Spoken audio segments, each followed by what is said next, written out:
The sound of the door slamming woke me up at 2:14 a.m.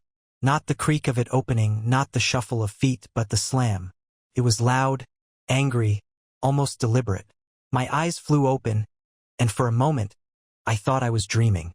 Amanda wasn't supposed to be out. In fact, I'd watched her climb into bed next to me just a few hours ago. She'd mumbled something about being exhausted, pulled the blanket over her head, and turned her back to me, which had become the norm lately. I didn't argue. We hadn't been talking much, and every time I tried to bridge the growing distance between us, she brushed me off like I was some pesky housefly. But now she was storming in, her heels clicking sharply against the wooden floor of the hallway. My heart kicked into overdrive as I sat up in bed. The shadows under the bedroom door shifted. "Amanda," I called out. My voice sounded steady, but there was a knot forming in my chest. She didn't answer. The sound of running water followed. She was in the bathroom.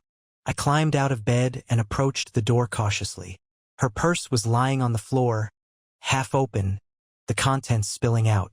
A lipstick, her wallet, and oddly, a matchbook from some bar I didn't recognize. "What the hell?" I muttered, bending down to pick it up. The matchbook was from a place called Clover's. I flipped it open and saw something scrawled inside in bold. Messy handwriting. "Call me. T." A phone number followed. My stomach twisted into a knot. The bathroom door opened, and Amanda emerged, her face scrubbed clean of makeup, her hair damp from splashing water on it. She looked startled to see me standing there. "What are you doing up?" she asked, her voice sharp, defensive. "I could ask you the same thing," I replied, holding up the matchbook. "What's this?" Her eyes darted to it for just a fraction of a second, enough for me to catch the flicker of panic. Then she laughed, a forced, hollow sound. "Oh, come on, Jake. It's just a stupid matchbook. The girls and I went to Clover's after dinner. You know, trying something new." She snatched it out of my hand and tossed it onto the nightstand. I noticed her fingers were trembling slightly. "At 2 in the morning?" I pressed. "You didn't even tell me you were going out." "I didn't think I needed to," she snapped, her tone icy now. "What, are you my warden or something?" I stepped back, stunned by her hostility. This wasn't the Amanda I knew. Sure, she could be fiery, but there was always warmth underneath it. This was cold, calculated. "Amanda, I'm not trying to control you," I said carefully. This isn't like you. Coming home this late, slamming doors, leaving things lying around." "You're overreacting," she interrupted, cutting me off. Her eyes blazed with a strange mix of anger and something else. "Guilt? Fear? I had a long night, Jake. I don't have the energy for this." She brushed past me, heading for the bed. I stood there, my fists clenching and unclenching at my sides. This wasn't just a long night. I could feel it in my gut, in the way her words didn't quite line up with her body language. Something was wrong. As she slipped under the covers and turned away from me, I stared at her back, feeling 1,000 questions race through my mind. I didn't sleep the rest of the night, and in the morning, when I checked her purse again, the matchbook was gone. The morning after Amanda's late-night return started off eerily normal.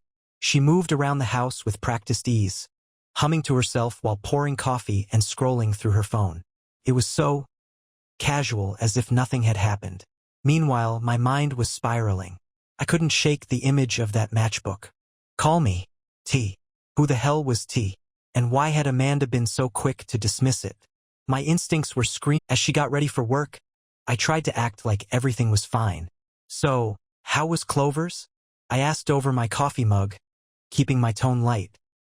It was all right," she said without looking up from her phone. "Overpriced drinks and bad music. Not really worth mentioning." The lie rolled off her tongue so effortlessly, it gave me chills. I nodded, pretending to accept her answer, but inside, I was more determined than ever. After she left for work, I decided I couldn't sit in the house stewing any longer. I grabbed my keys and headed to Clover's. If there was anything to find, it would be there. Clover's wasn't what I expected. It wasn't some dingy dive bar. It was upscale, sleek, the kind of place Amanda wouldn't have looked twice at just a few months ago. As I stepped inside, the rich scent of leather and bourbon hit me, mingling with soft jazz music playing in the background. I scanned the room, looking for... What? A clue? A sign? Anything that could help me figure out what Amanda had been doing here.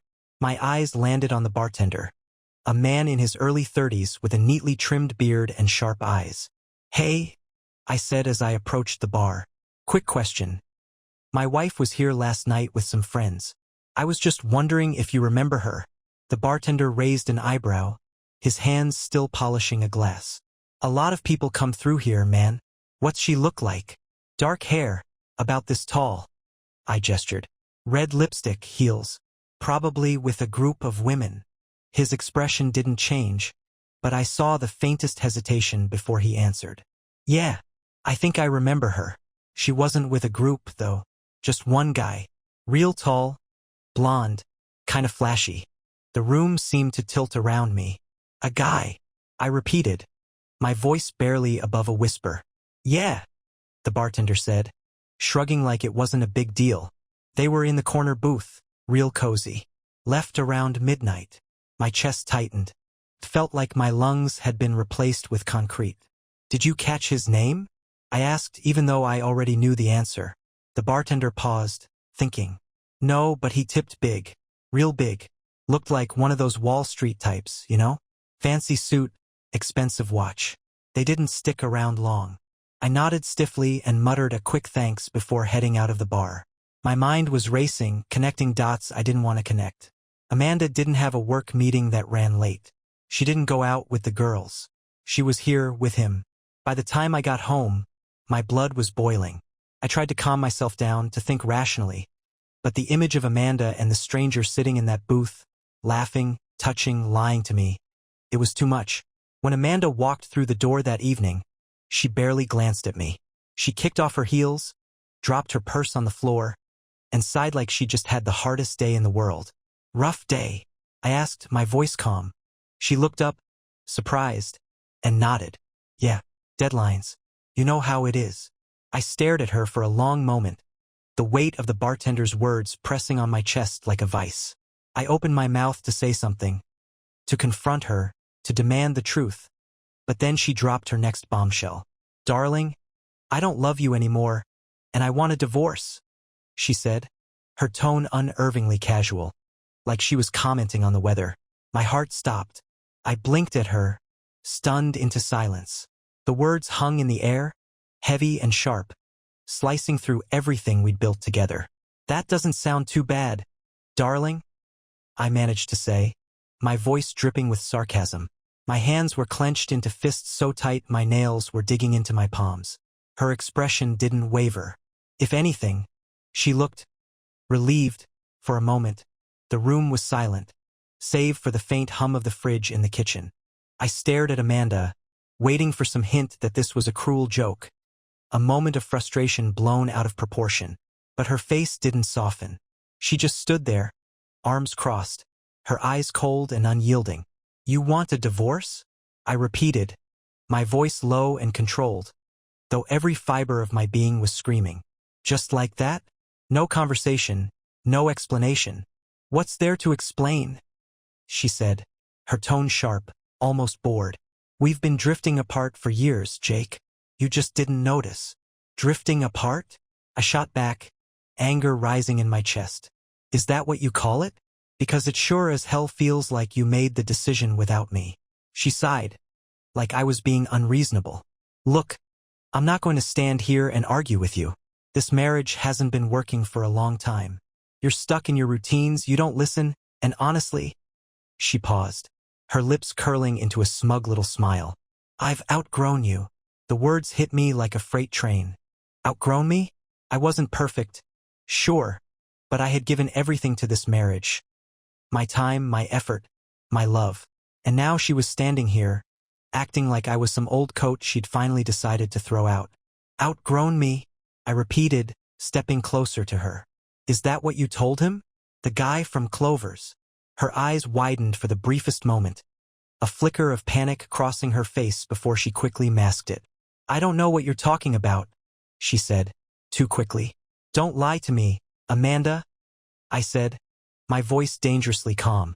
"The bartender remembers you, sitting in a corner booth with your Wall Street boyfriend." "Real cozy," he said. Her composure cracked. She glared at me, her jaw tightening. "Oh, so now you're spying on me? Going to bars, questioning people? That's pathetic, Jake." "No, pathetic is sneaking around behind my back," I snapped. "Pathetic is lying to my face and then acting like you're the victim." Amanda threw up her hands, her frustration bubbling over. "Fine. You want the truth? Yes, I've been seeing someone else. Someone who actually makes me feel alive. Someone who doesn't spend his evenings glued to a damn TV or talking about the same boring crap every day." The words were venomous, each one cutting deeper than the last. I felt like I couldn't breathe. My hands trembled at my sides, but I refused to let her see me break. "How long?" I demanded. "How long have you been cheating on me?" She rolled her eyes, like the question wasn't even worth her time. "Does it matter? It's over, Jake. I'm done. I'm moving on. You don't get to just walk away from this," I said, my voice shaking with rage. "You don't get to destroy everything we built and act like it's no big deal."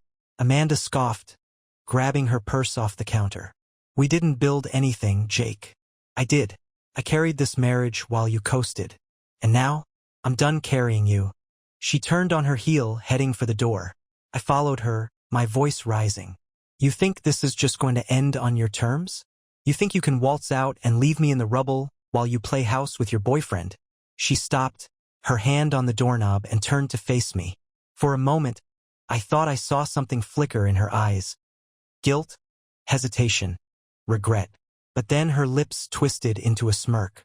"Watch me," she said.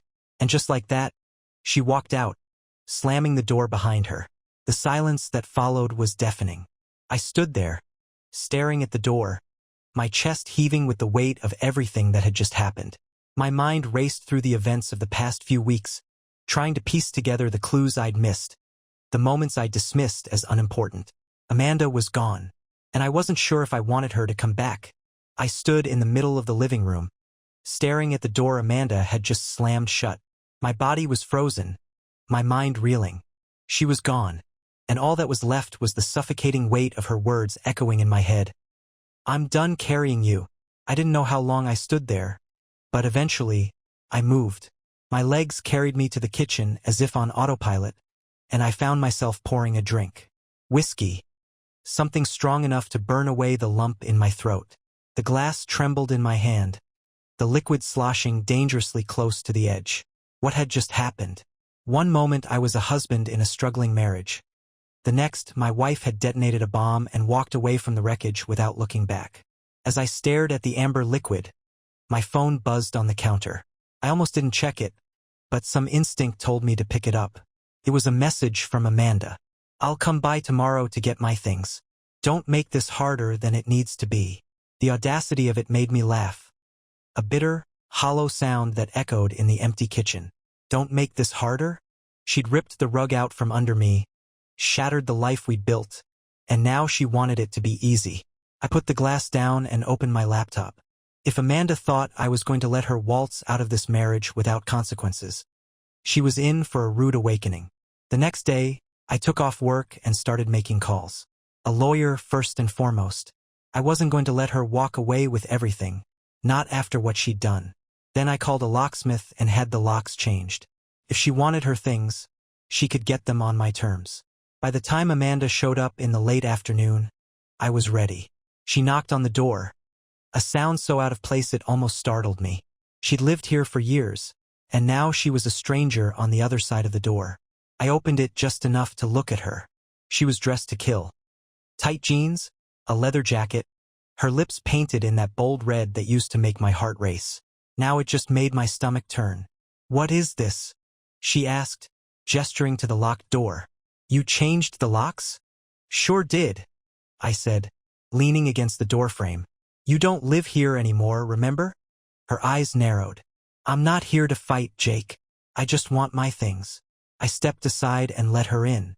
She walked past me without a word, heading straight for the bedroom. Watching her move through the house we'd shared, the house we'd made a home, felt like a knife twisting in my gut.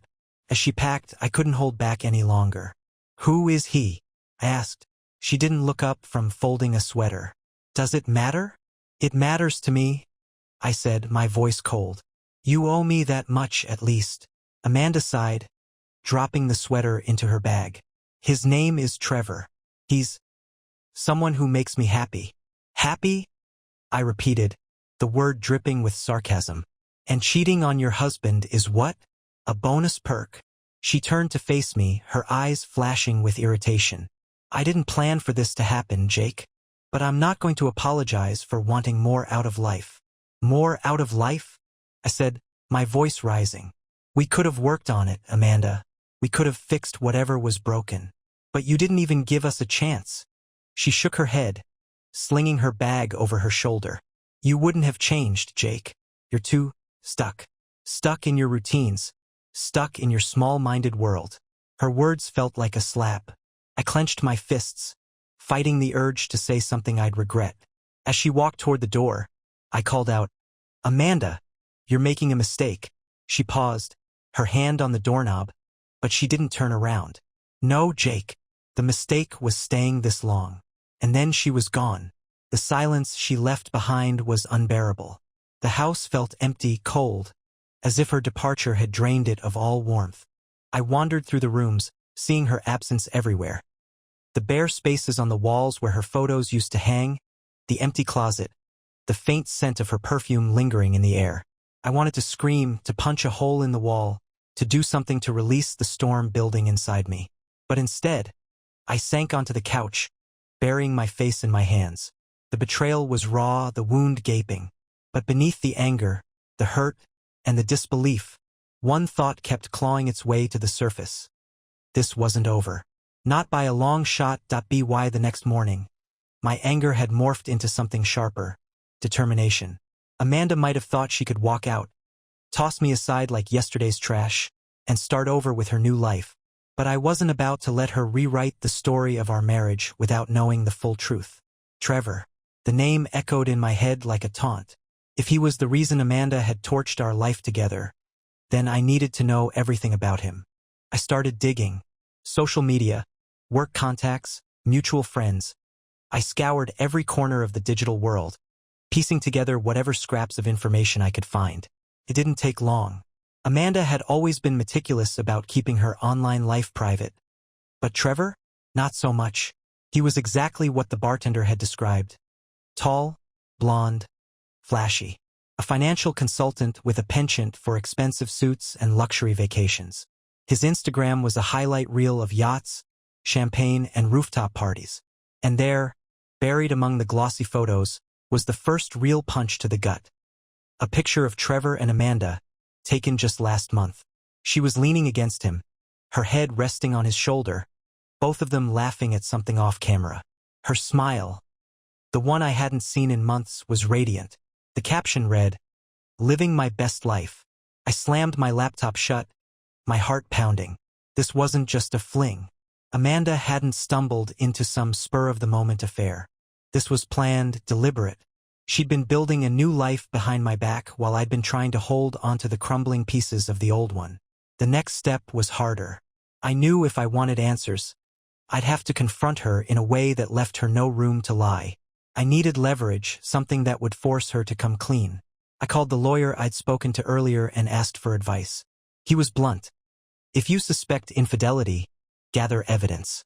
It'll give you the upper hand in any divorce proceedings. So I hired a private investigator. Felt dirty, invasive, but I was past caring. I needed proof, something concrete to confirm what my gut already knew. And within days, the investigator delivered. Photos. Amanda and Trevor meeting at a hotel downtown. Amanda getting into his car after work. Amanda walking hand in hand with him through a park, laughing like she didn't have a care in the world. The final nail in the coffin was a report detailing how long this had been going on. 6 months. Half a year of deception, of lies, of betrayal. When I confronted her, I didn't do it in anger. I wanted to catch her off guard, to strip away the smug confidence she'd carried since she'd asked for the divorce. She came by the house that evening to pick up a few more things, breezing in like she owned the place.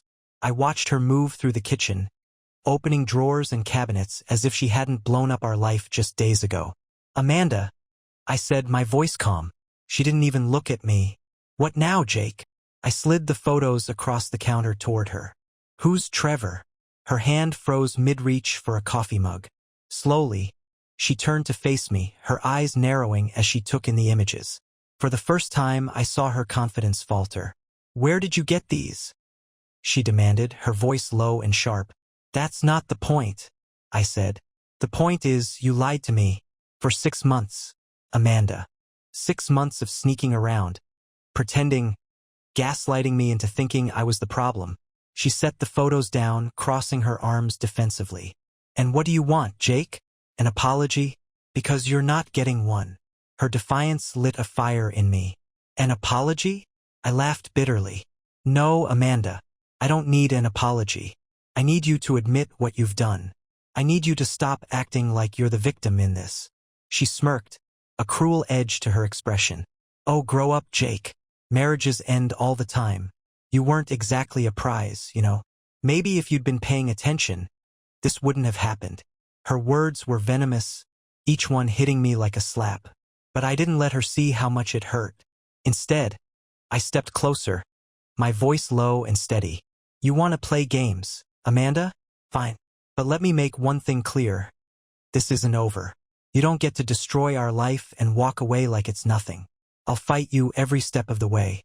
She stared at me, her expression unreadable.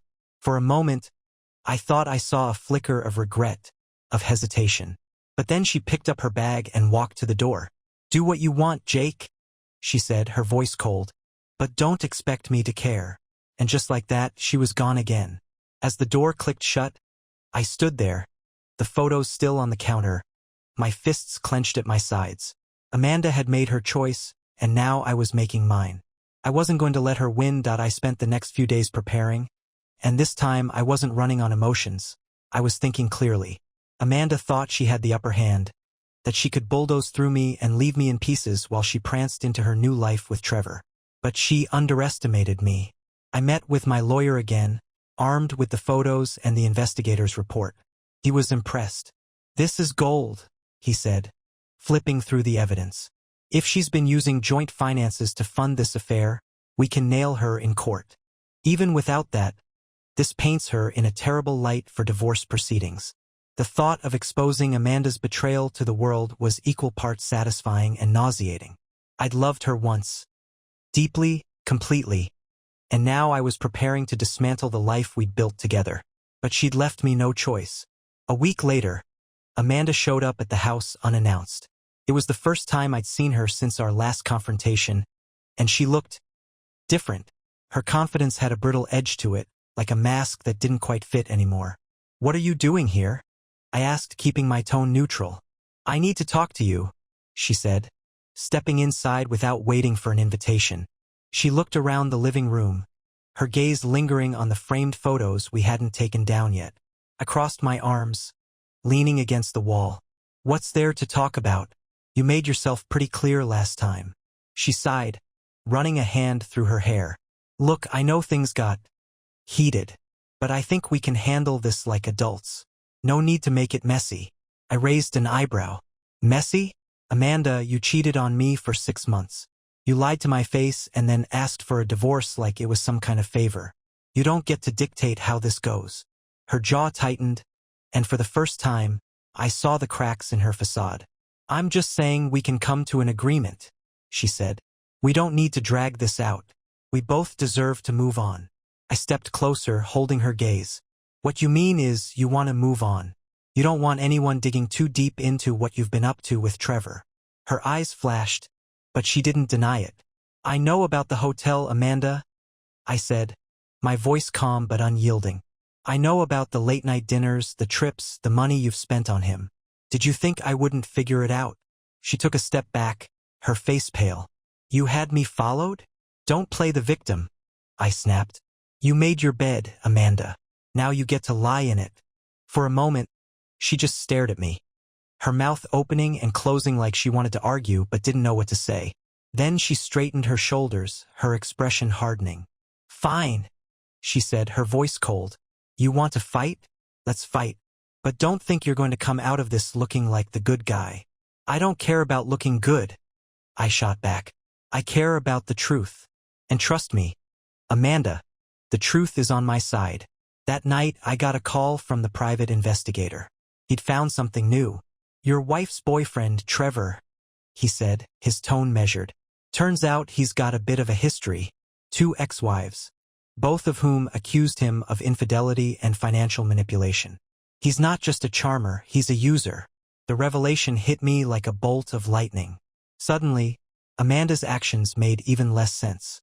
She'd thrown away everything for this guy, a serial cheater with a track record of leaving destruction in his wake. I sat in silence for a long time after hanging up. Part of me wanted to call Amanda right then and there, to shove the truth in her face and watch her squirm. But I knew better. Timing was everything, and I was just getting started. The next time Amanda called, I let it go to voicemail. Her voice was clipped, annoyed. "Jake, we need to settle this. Call me back. This doesn't have to be a drawn-out war." I smirked, listening to the message. She was starting to sweat. Good. This wasn't going to be a war.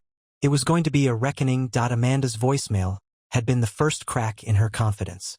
For the past few weeks, she'd acted untouchable, like she held all the cards. Now she was calling me, her tone brittle and tense. She was nervous, and that meant I was finally getting under her skin. The next step was to deliver a blow she couldn't ignore. My lawyer had filed the initial divorce papers, and in them we detailed everything. The affair, the timeline, the misuse of joint finances. Attached were the photos, the investigator's report, and evidence that Amanda had been funneling money into her new life with Trevor. When Amanda was served, I got the call I'd been waiting for. "What the hell is this?" she hissed the moment I picked up. "You got the papers," I said calmly. "Good. Now we can finally get everything out in the open."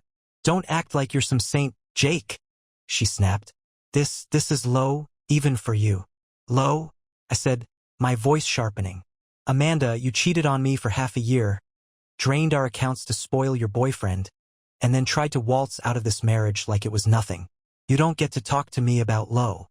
She was silent for a moment, her breathing audible over the line. "You're doing this to punish me," she said finally, her voice quieter but no less venomous. "No, Amanda," I replied. "I'm doing this to hold you accountable. Something you've clearly never had to deal with before." The real shift came a few days later when I got an unexpected email. It was from her. Not Amanda, Trevor's most recent ex-wife. Her message was brief but packed with enough venom to make me sit up straight. "I heard about your divorce. If you're dealing with Trevor, you're in for a ride. Let me know if you need receipts. I've got plenty." I stared at the screen, the implications settling in. This woman had no reason to reach out to me, unless she saw something in Trevor's relationship with Amanda that set off alarm bells. I replied immediately, thanking her and asking for more details. Within hours, she sent a follow-up, attaching court documents, emails, and even photos. Trevor wasn't just a cheater, he was a con artist. He'd sweet-talked his way into both his ex-wives' lives, drained their finances, and left them high and dry when the money ran out. As I read through the files, a dark sense of satisfaction crept over me. Amanda thought she'd traded up, that Trevor was her ticket to a better life. But she'd jumped headfirst into a sinking ship. The next time Amanda called, I was ready. "Jake," she said, her voice tight with irritation. "Can we please meet and talk about this? The lawyers are making everything more complicated than it needs to be." "Sure," I said. "Let's talk." We met at a neutral spot, a cafe we used to frequent back when things were simpler. Amanda arrived dressed to impress, her makeup flawless, her posture confident. But I could see the cracks. The way her fingers fidgeted with her purse strap, the way her eyes darted around the room. "So," she began, sitting across from me, "this circus you've started? It's unnecessary.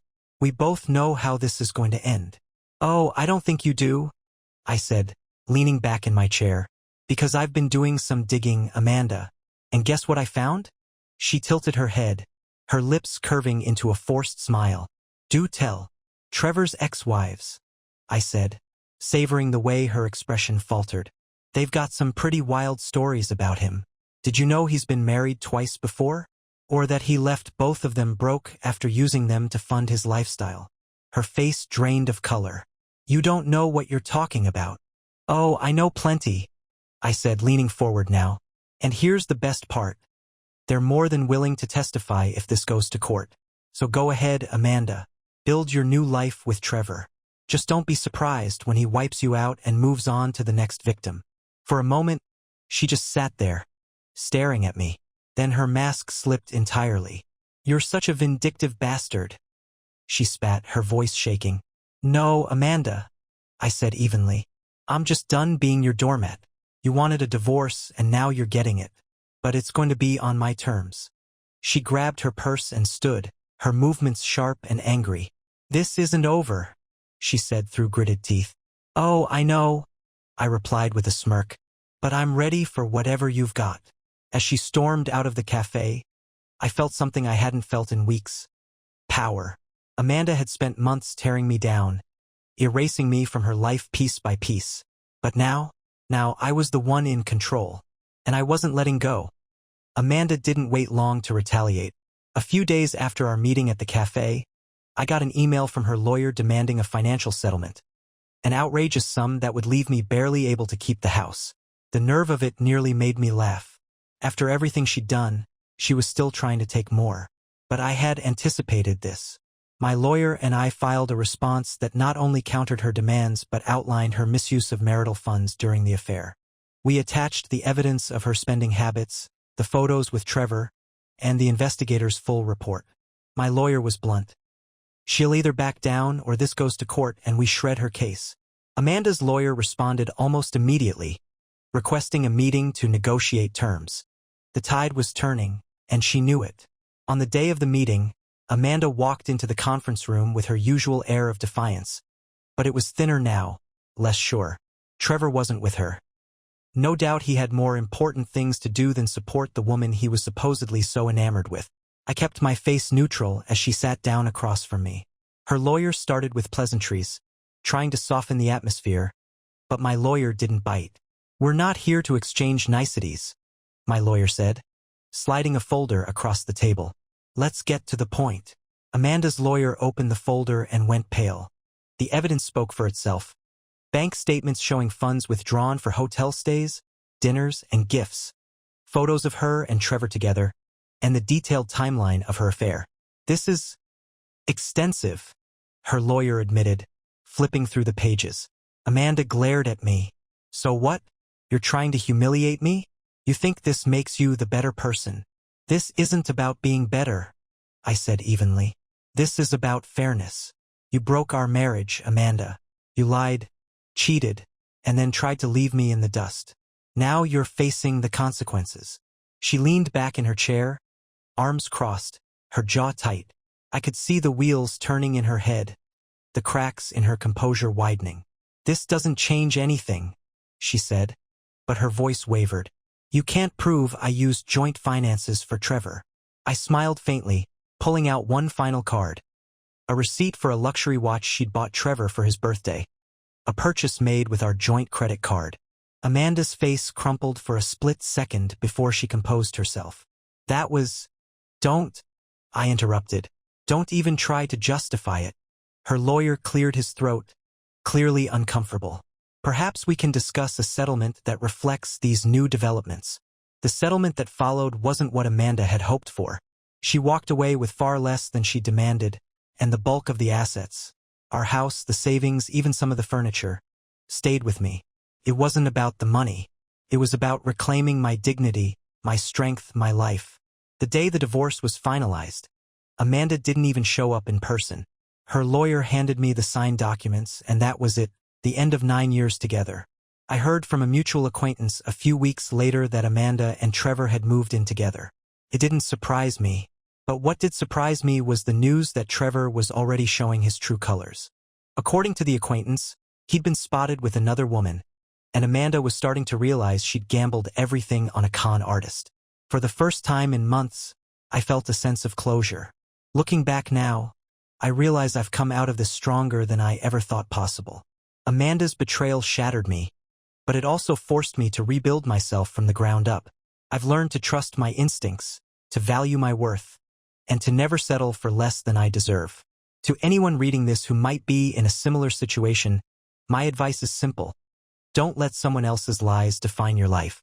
Stand your ground, fight for what's fair, and know that there's light on the other side of the storm. As for Amanda, she made her choice, and I made mine to move forward without her.